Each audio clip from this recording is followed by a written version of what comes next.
भारतीय cricket team England से पहला क्रिकेट टेस्ट मैच 28 रनों से हार गई। यूं देखकर लगता है कि मुकाबला नजदीकी हुआ, लेकिन आपको बता दूं कि पहले 2 दिनों तक भारतीय टीम का इस पूरे मैच पर दबदबा था। तो सवाल यह उठता है कि पहले 2 दिन तक हावी रहने के बाद भारतीय टीम से कहां चूक हो गई कि इंग्लैंड ने यह टेस्ट मैच जीत लिया। आज हम उन गलतियों की बात करेंगे जो भारतीय टीम से हुई और जिसका खामियाजा उसे मैच गंवाकर चुकाना पड़ा। सीरीज में इंग्लैंड की टीम 1-0 से आगे हो गई है। नमस्कार, आप देख रहे हैं न्यूज बाइस्कोप और मैं हूं राकेश रंजन। इंग्लैंड के खिलाफ पहला क्रिकेट टेस्ट मैच भारतीय टीम 28 रनों से हार गई, लेकिन सवाल उठता है कि 2 दिनों तक मैच पर दबदबा बनाने के बाद भारतीय टीम से कहां चूक हुई। तो अगर आप देखें तो सबसे बड़ी चूक जो है वो माइंडसेट की है। भारतीय क्रिकेट टीम जहां डिफेंसिव दिखी, वही इंग्लिश टीम ने बेसबॉल क्रिकेट खेली। अगर सच कहूं तो इंग्लैंड के बेसबॉल क्रिकेट से भारतीय स्पिनर्स सहमे हुए दिखे और इस वजह से वो निरंतरता के साथ एक जगह पर गेंद को टप्पे पर नहीं डाल सके और इसका नुकसान उन्हें उठाना पड़ा। कप्तान रोहित शर्मा ने भी डिफेंसिव फील्ड सेट कर दी तो वहां पर सिंगल निकलना आसान हो गया और इंग्लैंड टीम के बैटर्स जब स्वीप और रिवर्स स्वीप का सहारा ले रहे थे तो उसका जवाब इंडियन स्पिनर्स ढूंढ नहीं पाए।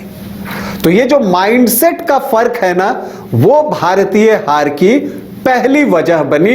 ये जो डिफेंसिव एटीट्यूड भारतीय क्रिकेट टीम का रहा, ये उसके हार का प्रमुख कारण है। अगर हम मैच पर जाएं, दूसरे कारण को तलाशें तो देखेंगे कि इंग्लैंड की टीम पहली पारी में एक समय 137 रनों पर अपने 6 विकेट गंवा चुकी थी। तो ऐसी परिस्थिति में यह उम्मीद की जा रही थी कि भारतीय टीम जो है उन्हें 200 रनों तक रोक लेगी, लेकिन इंग्लैंड की टीम ने वहां से जो है अपनी टीम के स्कोर को 246 रनों तक पहुंचा दिया और वो एक बड़ा स्कोर हो गया। तो इसलिए भारतीय हार की अगर हम वजह तलाशें तो ये जो यहां पर 45-50 रन ज्यादा बने वो भारतीय हार का कारण बना। और दूसरी पारी में भी आप देखिए, इंग्लैंड ने 163 रन पर 5 विकेट गंवा दिए थे। टॉप के 5 बैटर थे और आखिरी 5 विकेट ने मिलकर 250 रनों के आसपास बना दिया। तो यह भारतीय हार का कारण बना। पास्ट में भी हमने देखा है कि जो टेलेंडर्स होते हैं वो इंडियन बॉलर्स को परेशान करते हैं और वही चीज इस बार देखने को फिर से मिला। तो ये कमजोरी जो है भारतीय टीम की, उसे दूर करने की जरूरत है। अगर हम तीसरी वजह की ओर जाएं तो आप देखेंगे कि भारतीय पारी में एक भी शतक नहीं आया। यशस्वी जायसवाल, रविंद्र जडेजा और केएल राहुल शतक के नजदीक पहुंचे तो जरूर, लेकिन शतक नहीं लगा सके। दूसरी तरफ इंग्लैंड की टीम की ओर से ओली पॉप ने बिग 100 लगाया, 196 रनों की पारी खेली। तो ये एक बड़ा फर्क है। अगर आपकी तरफ से भी अगर एक बड़ा 100 लग जाता है तब फिर आप इंग्लैंड की टीम के ऊपर दबाव बनाते और ये जो स्कोर पहली पारी में भारतीय टीम का 436 रनों तक ही गया, ये बढ़ के 500 तक पहुंच जाता। इसी तरह से गेंदबाजी में भी देखिए, पूरे मैच में भारत का कोई भी गेंदबाज जो है एक पारी में 5 विकेट नहीं ले सका।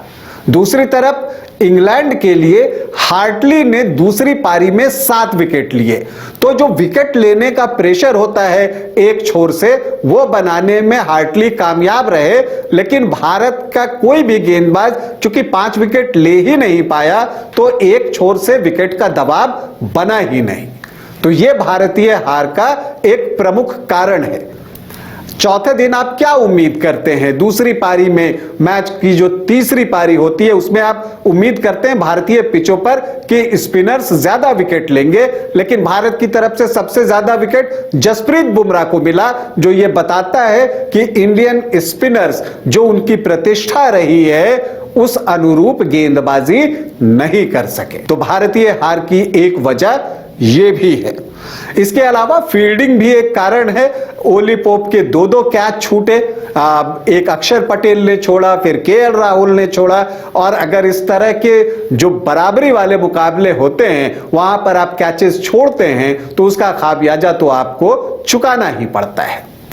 इसके अलावा भारतीय हार की एक जो प्रमुख वजह रही, जो सबसे प्रमुख वजह है, वो है ओली पोप की शानदार बल्लेबाजी। क्या पारी खेली उन्होंने। इस तरह की पारी आदमी लाइफ में कुछ एक बार ही खेलता है, और वो पारी ओली पोप ने खेली और उसका जवाब भारतीय टीम के पास नहीं था। 196 रनों की पारी, भारत की लीड 190 रनों की, तो 196 अकेले ओली पोप ने बना दिए। तो बाकी टीम ने वो रन बना दिए जो भारतीय टीम से बन नहीं सके, 28 रन पीछे रह गई भारतीय टीम। तो यह भारतीय हार का एक प्रमुख कारण है। इसके अलावा हार्टली के 7 विकेट, जैसा मैंने आपको कहा, वो भी भारतीय हार का एक कारण है। देखिए, पिच उस तरह की नहीं हुई थी जो कि अनप्लेबल थी, रैंक टर्नर था, ऐसी कोई बात नहीं थी। ऐसे में 231 रन बनाए जा सकते थे। हालांकि ये बात अलग है कि चौथी पारी में 200 से ज्यादा का स्कोर पीछा करना आसान नहीं होता, लेकिन पिच ऐसी थी जो रन बनाए जा सकते थे। और मैच के दौरान भी मैंने आपको कहा था कि चौथी पारी में रोहित शर्मा और केएल राहुल की भूमिका महत्वपूर्ण होगी, उन्हें बड़ी पारी खेलनी होगी, लेकिन दोनों ही ऐसा कर पाने में नाकाम रहे और युवा बैटर्स दबाव में दिखे, चाहे वो यशस्वी जायसवाल हो या शुभमन गिल हो या श्रेयस अय्यर। तो यह भारतीय हार का जो है एक कारण बना, और इन वजहों से जो है भारतीय टीम ये मुकाबला जो है हारी। रोहित की कप्तानी भी इस मैच में उनकी प्रतिष्ठा के अनुरूप नहीं रही। कई गलतियां उन्होंने की, जहां तक मुझे लगता है कि ये डिफेंसिव एटीट्यूड जो कि कभी रोहित का होता नहीं है, वो दिखा यहां पर। देखिए, ओली पोप को तो आप डिफेंसिव फील्ड लगा रहे थे, वो समझ में आता है, लेकिन रेहान अहमद हो या हार्टली हो, उनके खिलाफ जो डिफेंसिव फील्ड लगाया गया वो भारतीय हार का एक प्रमुख कारण बना। तो ये हैं वो कुछ कारण जिसकी वजह से भारतीय क्रिकेट टीम पहला क्रिकेट टेस्ट मैच इंग्लैंड से हार गई और 0-1 से सीरीज में पीछे हो गई। लेकिन जब दूसरा टेस्ट मैच शुरू होगा तो मुझे लगता है कि पहले क्रिकेट टेस्ट मैच से भारतीय टीम सबक लेगी और उन गलतियों को सुधार कर दूसरे मैच में इंग्लैंड पर पलटवार करेगी। ये तो तय है कि इस सीरीज में उत्सुकता अब लोगों की और बढ़ गई है। अभी के लिए इतना ही, इजाजत दें, नमस्कार।